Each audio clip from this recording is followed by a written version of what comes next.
y a otros organismos nos toma pues a veces millones de años, estas especies les puede tomar 1 o 2 años alcanzar ese nivel de adaptación. Y con sistemas que nosotros ni siquiera hemos considerado. A veces los presionamos tanto que los obligamos a reproducirse más rápido o en mayor cantidad, o a conseguir más alimento, o a dañar de manera diferente. Y eso es algo que no se ha estado midiendo y que ahora sí lo estamos haciendo. Y estamos viendo diversos inconvenientes de muchas de las materias que todavía estamos empleando y algunas nuevas inclusive. Pero ese concepto antes no se manejaba. Incluso actualmente desarrollamos resistencia, le damos resistencia a la misma planta a través de nutrición o a través de algunos microorganismos o a través de algunas sustancias, ¿no? Entonces ya el concepto de sanidad actual es totalmente diferente al de 50 o 60 años en los que se desarrolló este concepto de los umbrales. Y por eso ya los asesores actuales, los investigadores actuales ya no están hablando de umbrales. Todavía los usamos, ¿por qué? Porque las certificaciones, o sea, la parte burocrática, documentaria, exige que exista esto para determinar si se aplicaba o no se aplicaba, si fue adecuado aplicar una cantidad de veces o bajo cierto valor de campo. ¿Por qué? Porque, y es clarísimo este concepto, porque todo esto desarrolló solo para determinar si se aplicaba o no se aplicaba un producto químico. Todo este trabajo que se hizo en muchas áreas hace más de 50 años se trabajó para determinar el momento adecuado de aplicar un producto químico. Actualmente el producto químico es lo último en lo que pensamos. Bueno, los que hacemos manejo integrado, es decir, ¿no?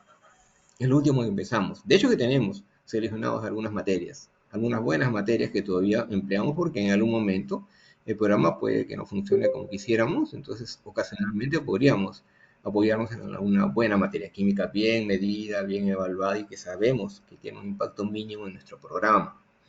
Sí, pero no es nuestro objetivo ni principal, ni más importante, ni primario para ejecutar un programa de control. Por lo tanto, el tema de umbrales para nosotros no es importante. Y no es importante porque el umbral nos ha causado demasiado daño en los últimos 30 años, por lo menos, respecto a tratar de regular poblaciones de plagas y sostener el control a nivel del tiempo. Esto lo vamos a ir viendo más adelante, ¿sí? Otros conceptos importantes era, por ejemplo, el uso de control químico continuo, sostenido, que en su momento se decía que funcionaba muy bien, ¿no? Con la revolución verde, el uso de muchas materias químicas. Impresionante, sí, porque aplicamos ahora y más tarde vemos aparentemente población muerta, mañana se sostiene, y entonces creemos que esta es la solución final. Pero ya hemos visto y hemos aprendido en todo este tiempo lo que está sucediendo con este uso indiscriminado de materias químicas. Y luego también en algunos casos la introducción de algún controlador o enemigo natural que cuando ingresa y está muy asociado al organismo plaga, la regulación es muy buena. El problema es que esto también se desarrolló en los mismos periodos de tiempo en el que se trabajaba bastante para desarrollar nuevas materias y condicionar equipos y tecnología para desarrollar lo último en materias químicas. Entonces esto entró como, digamos, un adorno respecto al programa, en ese momento control integrado, ¿no? Actualmente esto es, lo principal que medimos es el potencial que hay en las especies de reguladores biológicos, es lo primero que medimos, y luego intentamos con esto regular, y de ser difícil, ya sea por su multiplicación, o porque no conocemos, porque no es que fallen, sino que nosotros no las conocemos bien. Entonces recién empezamos a plantear la posibilidad de nuevas herramientas, mientras en el proceso vamos disminuyendo poblaciones para poder implementar un buen programa de control biológico. Entonces, esto que hace 50 años era teoría, tanto en el tema de umbrales, que ya demostramos lo que pasa ahora, como estos conceptos de regulación, de control químico o inclusive con controles biológicos, ahora los conocemos mejor y aprendemos a manejarlos mejor también a nivel de campo. Cuando evaluamos, medimos una población. Y cuando digo medimos, es aquello que puede cuantificarse, medirse, contarse, ¿no? Yo tengo un brote de espárrago torcido, y estoy plenamente seguro que ninguno de ustedes puede decir cuántas larvas están en ese brote, ¿no? Entonces, pero sí tengo un brote torcido. Este brote torcido puede implicar la presencia de una sola larva como de 250. Y no es lo mismo a la hora de tratar de regular. No es lo mismo matar una larva que matar 250 larvas. Si mato una larva, obviamente la voy a matar a esa larva y se acabó el problema. Pero si tengo 250, posiblemente un 10% o más quizás, se escape mi control y voy a tener un problema de resistencia, un problema de resurgencia posterior. Entonces no es lo mismo, ¿no? Atacar a un solo individuo que atacar a 250.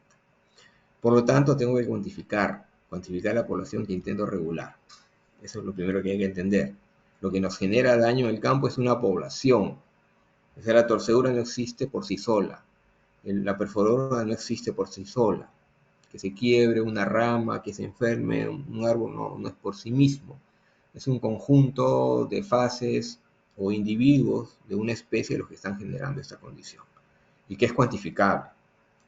Entonces lo que estoy evaluando a nivel de campo es una población de individuos de la misma especie, incluso individuos de una fase de la misma especie. No siempre estoy evaluando todo el conjunto, ¿no? De huevos, larvas, pupas, adultos, sino aquello que yo tengo que evaluar porque sé que puedo regularlo o porque sé que puedo contarlo, ¿no? De hecho, que hay individuos que son complicados de contar, aquellos que están dentro de los tejidos, es bastante complicado y para eso sí establecemos otro tipo de evaluación, ¿no? Que nos permita mostrar o cuantificar cuánto está la población para individuos que no podemos observar fácilmente. Con todo esto, nosotros vamos a establecer una dinámica que también le vamos a conocer poco a poco en el proceso y encontrar las relaciones que existen entre la fenología del cultivo, las condicionantes de manejo agronómico del cultivo y la presencia de ciertas poblaciones. De pasar hay que entender que esta población, esos individuos, forman parte de un ecosistema. Todos hablan de ecosistema, de agroecosistema.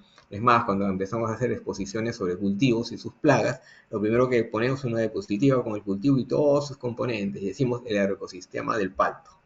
La pregunta es, ¿realmente eso es un agroecosistema o un conjunto de árboles de planto es un agroecosistema? ¿Creemos que realmente pasa eso? Eso es simplificar, es hablar, como decir que el monocultivo es la situación ideal de agricultura, lo que ya sabemos que no es cierto. ¿No? Por eso estamos intentando que el monocultivo empiece a diversificarse para poder tener una regulación más adecuada y una presión menor de problemas a nivel de campo. Bien, tomar en cuenta lo que es ecosistema y lo que estamos trabajando en un cultivo es eso también, asociado no solo al cultivo mismo, a todos los alrededores y el manejo que se le da y al ambiente mismo que está interrelacionado. Hay que entender que lo que estamos midiendo es una población y esta tiene sus propios componentes de comportamiento, cómo llegan, cómo se dispersan, cómo se multiplican, cómo se asocian a cierta tecnología. Todo esto es dinámico y es un conocimiento importante. Muchas de las fallas de los productos o de las herramientas que se emplean tienen que ver con esto, ¿no? No conocemos cómo se comporta el insecto y le estoy colocando trampa de color a un insecto de hábito nocturno, ¿no? O le estoy poniendo fuente de luz a un insecto de hábito diurno. Entonces, si no conozco cómo se comporta este insecto, si es de hábitos diurnos, nocturnos, si está asociado al viento o a condiciones de mucha iluminación, baja iluminación, si el viento le gusta o no le gusta, todos estos condicionantes nos permiten poder, por un lado, establecer un buen programa de evaluación y por otro lado también establecer ciertas medidas específicas para su control, no asociadas al manejo que le voy a dar al cultivo.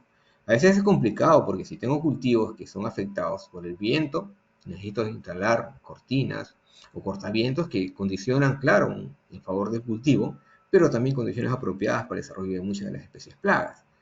Y dado que el manejo tiene que ser así, debo entonces tomar en cuenta esta condición para poder hacer una evaluación adecuada de las poblaciones y mantener un programa adecuado también de control conociendo estos inconvenientes, ¿no? Las poblaciones tienen una ubicación en el lugar, en el espacio, y están condicionadas por su comportamiento y por sus fases biológicas.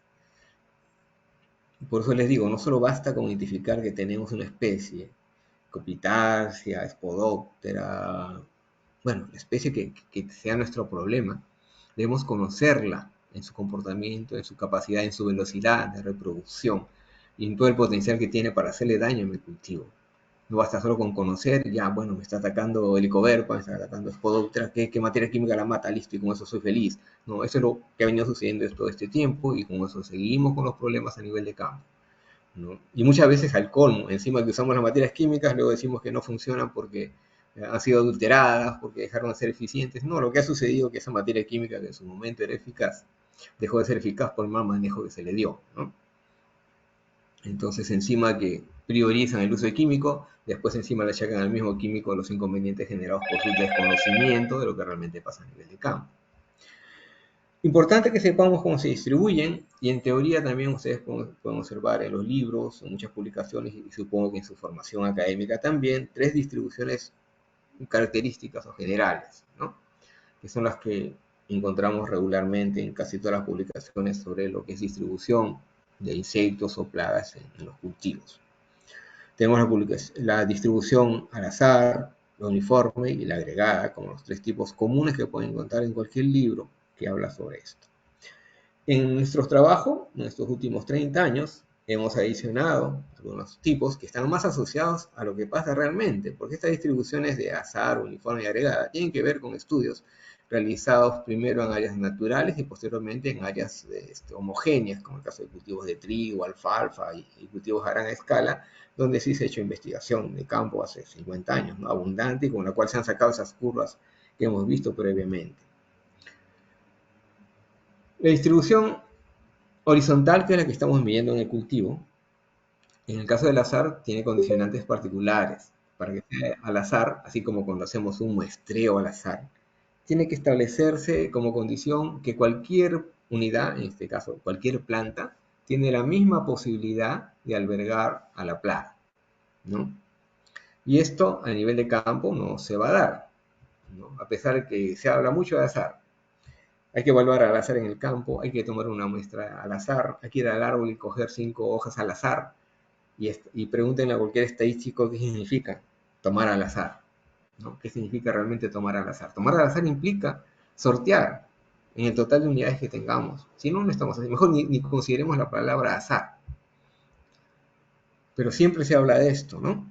Entonces, esto es fundamental porque a la larga tenemos que analizar estadísticamente estos datos.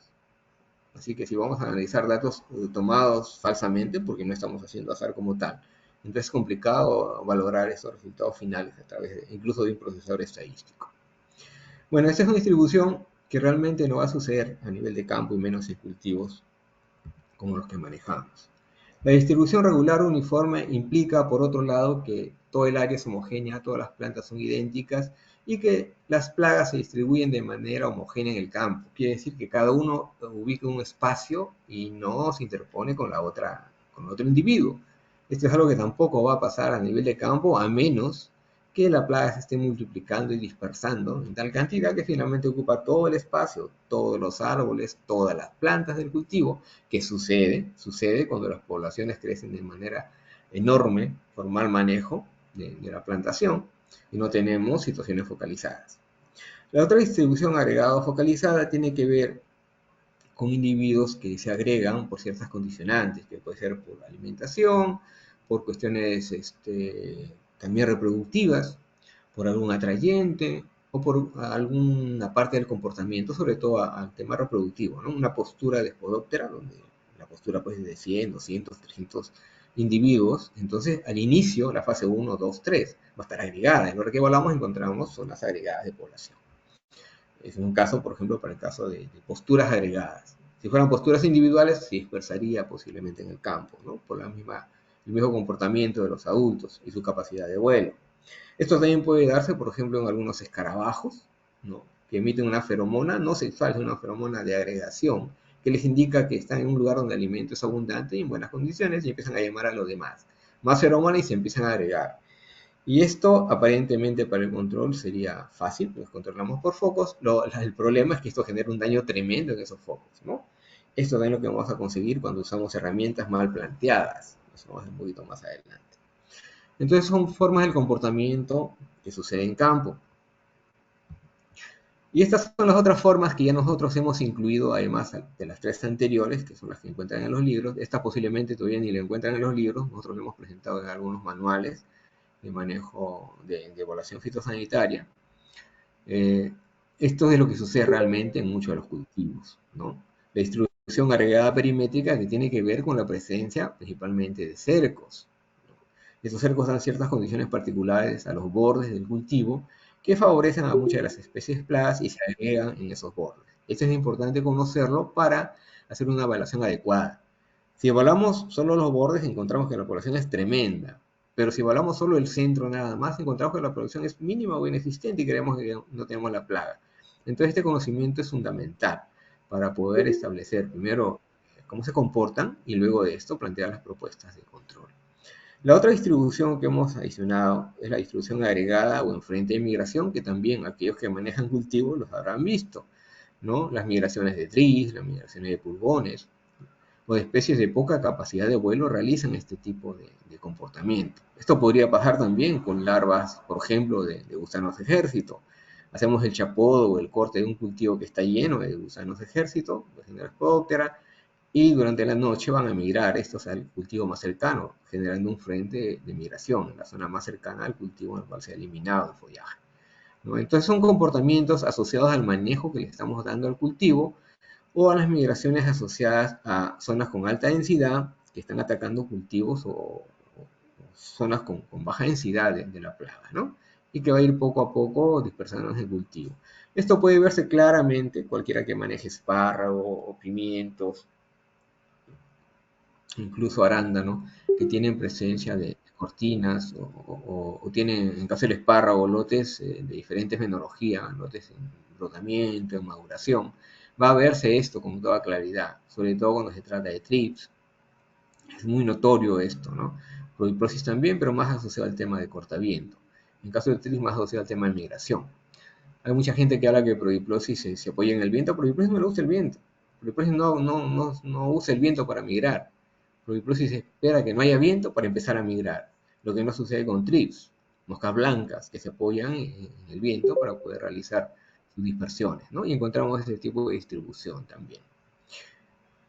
Y la otra distribución, que es la que hemos llamado agregada en hileras definidas, es algo que encontramos también, principalmente en cultivos de maíz, por ejemplo, al inicio, en cultivos de hortalizas como pimientos, tomates, cuando las plantas empiezan a cerrar los surcos, ya por desarrollo de la planta, vamos a encontrar este tipo de distribuciones, ¿no? Asociadas a posturas agregadas, en las cuales las plagas van a recorrer o ir avanzando lo largo del surco, no van a saltar entre surco y surco porque hay un espacio ahí que no es necesario que lo salten, no es su comportamiento así, van a ir avanzando de hoja en hoja, de planta en planta, y van a generar un tipo de distribución de este tipo, ¿no? Y otras dos distribuciones que hemos adicionado, que ya tienen que ver no con el comportamiento mismo o natural de los insectos plaga, sino con una medida ejecutada en el cultivo. Un foco de perturbación que implica que a la hora que evaluamos un campo de manera homogénea, encontramos que hay unas zonas donde no está presente la plaga. Y estas zonas pueden deberse a el efecto de alguna aplicación o pueden deberse a la presencia de un patógeno. Y es importante encontrar estas zonas en el campo, ¿no? Implica también la posibilidad que las plantas de esa zona tengan un cierto nivel de resistencia o tolerancia a la población que le está atacando. Es fundamental para aquellos que nos gusta hacer mejoramiento genético clásico de desarrollo de plantas con tolerancia o resistencia. Estas ubicaciones de este tipo de distribución es ideal. La otra distribución agregada por foco de perturbación es ya lo que está asociado al empleo de trampas, ¿no? Cuando usamos trampas con diversos atrayentes, según la trampa de luz, trampa alimenticia, feromona, se va a generar este tipo de distribución. Un foco donde está el centro, la fuente de atracción, y los individuos que se dirigen hacia esa fuente. Esto es fundamental porque está asociado a la capacidad de vuelo y a todas las condicionantes de la población. Y esta es la manera que nos permite medir. Esto lo pueden ver claramente cuando usan trampas de luz para el control de prodiplosis o trampas de luz con la presencia de lepidópteros. Inclusive en el caso de las Mopalpus es bastante notorio esto para aquellos que manejan espárragos o otros cultivos afectados por el Mopalpus. Esto también se nota asociado a las trampas de luz. También puede suceder esto con una feromona, ¿no? Se va a generar este tipo de agregación en el campo. Aparte de la distribución horizontal que hemos estado viendo, hay una distribución vertical. Y esto va a depender de la genealogía del cultivo. Al comienzo vamos a tener ciertas plagas asociadas a etapas de brotamiento, desarrollo de la planta, y más adelante con el desarrollo del follaje vamos a tener presencia de otras especies, y está asociado, como les digo, a la genealogía, hay una mayor presencia de estructuras a partir de las cuales puede alimentarse la población que está atacando el cultivo, ¿no? Entonces hay una distribución de este tipo también vertical, no solo horizontal. Es importante que nosotros conozcamos esta distribución para varias de las especies, porque nos permite, primero, evaluarla bien, dependiendo de su comportamiento, como también para ejecutar medidas de control. Acá vemos un ejemplo de mosca minadora, un cultivo